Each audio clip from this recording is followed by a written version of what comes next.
Hi, this is Larry London. We have a very special Border Crossings today. It's not often that you get to talk to a true music icon. We are talking today with someone who is truly a pleasure, truly one of America's greatest gifts to the world.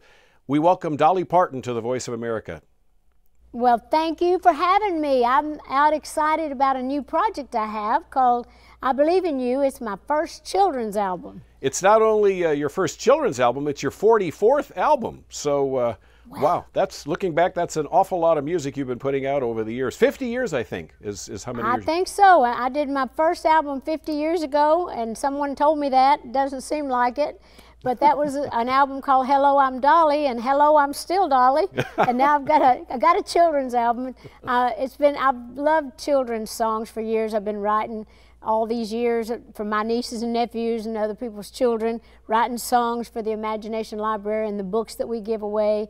And so I've accumulated all these songs, and it just seemed like the right time to do it when I found out that we were just about to give away our 100 millionth book. Wow. To children in the next month or so. So it just seemed like a good time to put that out. Now, of course, the question would be why a children's book, or a children's album rather, because you've done so much for kids around the world, including the Imagination Library, which you're donating the money from the proceeds of the album, aren't you? Yes, every dime from this album goes to the Imagination Library to put more books in the hands of more children. But we had a lot of success with the Coat of Many Colors movies, the Christmas of Many Colors and the Coat of Many Colors, and we gained a lot of new little children fans there. So when I was just thinking what I wanted to do next, that just seemed to be the perfect thing to do in the perfect time. And timing's everything, but this just seemed to be a good time of year for it too, during the holidays. And it just seemed to be a good time to put this children's album out. Now, you grew up in a house with 12 kids. I mean, that's a lot of kids to have share room, share space. Well, it is, but I have 8 children younger than me in our family. I have a sister, 2 brothers older. So we all grew up taking care of each other. So I certainly know how children are. I know how children think. And I wanted to write things that, that would touch on the subjects that children need to hear about. Yeah, and you're also, I guess, Miley Cyrus's godmother. Yes, I am Miley Cyrus's godmother. I'm her fairy grandmother, godmother. But actually, I've loved her since she was little. I've known her since she was a tiny little baby. And she used to smile all the time. And so they called her just like, "Oh, gonna smile for me? She's so smiling. She's smiling." So she got the name Miley from just smiling. Her name is not Miley at all, but she's mine and she's ours, and she's a great one. We got to write and record a song together in her new album. Right. And you made appearances on her show before.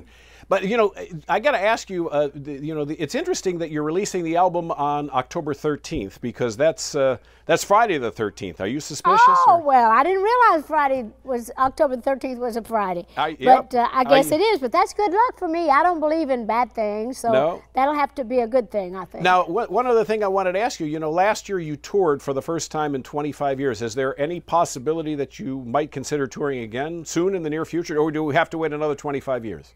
Well, I don't think you'll have to wait 25 years, but it's probably not going to be happening anytime soon. I had done shows in, odds and ends shows, but it had been the first time I'd done a tour, a long tour in 25 years, and that worked out really well. But now I've taken off to produce some movies, to try to get a few other things going, and try to figure out what I want to do musically. So it won't be anytime soon, certainly not this year, and I'm not sure about next year, but I will definitely sometime be back out on the road, because I love the fans and I love the music. And when you talk about movies, you've got a new movie with Jennifer Aniston, I think, coming out. Well, actually, I'm not in the movie. Well, I am not? and I'm not.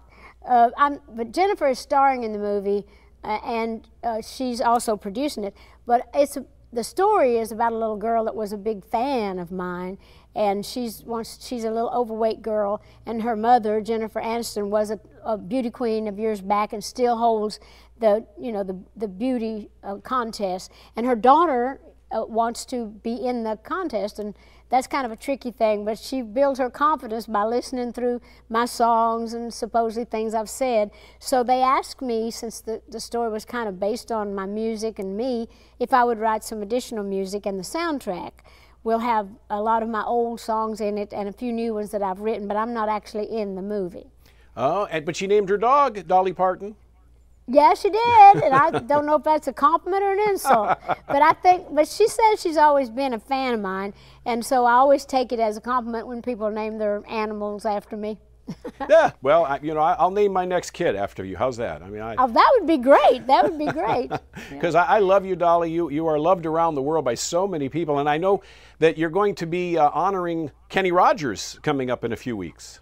Oh, I am, and I'm looking so forward to that. That's kind of a bittersweet kind of thing, though. I would feel sadder myself, but I know that Kenny and I'll always be friends, and I can always go over to his house and sing with him, or he can come to my house and we can sing at a barbecue or something. But he's actually pulling out of the business. He's retiring. So we're going to definitely be singing Islands in the Stream, probably Old Friends, You Can't Make Old Friends, and whatever else he wants me to do. We'll be telling some stories, I'm sure, and hopefully going out with a bang. But I love Kenny. The world loves you too, and so the question would be, how much longer do you want to keep doing this? Because this is hard work. All these interviews and things, and the tour you did, and recording, and the movies, and you run Dollywood, and you run your corporation. You've got so many things going on. You don't have to work that hard if you don't want to, but apparently you do. Yes, I do. I do, because like I say, I've dreamed myself into a corner. I wanted all these dreams to come true, and they have. So now I have to be responsible. So I've got to be out there promoting things or whatever new things I want to do. And so I hope to always be working. The only way I would ever retire or pull back to a big degree would be if my health gave out or something, if my husband needed me, if his health was not good or something. That'd be the only thing that would slow me up. Otherwise, I hope to just keep going till I fall over. Yeah, well, we hope that doesn't happen for many, many, many, many more years. Now, you did get married in '66, and you renewed your vows last year. I did. Actually, it was a year and a half ago, I guess. So we've been together 53 years. We started dating, married 2 years after. So we did renew our vows. We got all dressed up, and I got a big old fancy, beautiful dress with my veil and all that. And Carl, oh, he looked so handsome. So I've got a wedding book. I didn't get to have all that at the first time. I did have a little white dress my mother made me, and a little bouquet. But I wanted to always have that big that big wedding. So it was simple, small wedding at our home chapel, but it looked like it was big. The pictures are beautiful and big, and I loved it. 53 years, what's the secret? Well, we get along good. We both have a crazy sense of humor, so we laugh a lot. We're both in separate businesses. We don't try to, get that. That's always like a no-no. Usually if you're in the same business, it doesn't last forever, a lot of times. Sometimes it does. You two decided but anyway, you didn't want to have kids? You just decided you didn't want to do that? Well, we thought we would have kids when we first married. We didn't try not to for years and years and years. Then there was a time that when I thought, well, now I really don't need to have a child just yet. So then we did the birth control thing, and then later we stopped that. Nothing ever happened. So I figured that it was not God's will for us to have kids, so everybody's kids could be mine. And now, with all this stuff going on, I think that's pretty much what happened. And I don't miss it. We have tons of kids, nieces, nephews, and grandnieces and nephews, and kids of my band and all our friends. So we're surrounded with kids. You must have a wonderful house during the holidays. I'm sure there's a lot of people coming over visiting you guys. Well, they do, and I've got it set up. It's kid-friendly. I have elevator in my big house, and in the bottom, in the basement floor, I have the elevator, the whole wall, like it looks like a chimney. And so I come down from the top, and all my little nieces and nephews and my little friends are at the bottom. So I dress up like Santa Claus. I come down the elevator with my sack of toys, and some of them go up and help me like they're my little elves to bring down the presents, and so we have a lot of fun. Now, I'm a big kid myself. When I mentioned on the air you were going to be joining us, I got a few questions sent in, and I want to ask those on behalf of the audience. One of them wrote in and said, of course, of the 5,000 songs you've written, you've had so many hits, Jolene and 9 to 5, and so many big hits. And one of them, of course, is I Will Always Love You, which you sang originally and Whitney Houston sang. I heard that you had refused Elvis. Elvis wanted to record that song. Well, I didn't refuse Elvis. Elvis loved the song, and I was so excited that he was going to record it. And he had it worked up, and they had invited me down to the recording session. Then the night before they were recording, Colonel Tom Parker, his manager, had called and said, now, we don't record anything with Elvis unless we get the publishing or half the publishing. And I'd already had a hit on it, and I published my own songs, and I always planned to leave my stuff to my family. So I said, I can't give you half of my most important copyright at that time.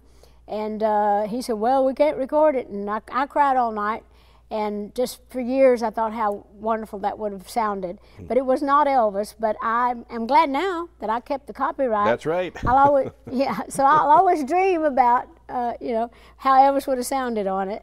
Now, we've got Dolly Parton with us on today's show, and she's sitting in a studio in, I guess it is Nashville right now. Here's another question from a listener.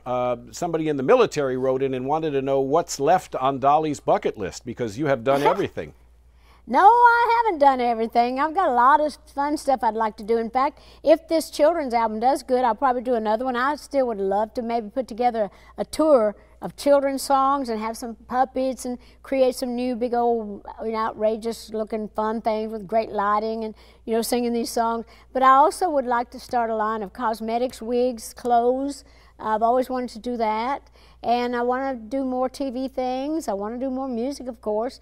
So I have a whole lot of stuff I want to do. I wake up with new dreams all the time. You are just as beautiful today as you were when you started, Dolly. I don't know what the secret is or how you do it. If they put it in a bottle, I hope I can drink some of that, because you are absolutely gorgeous.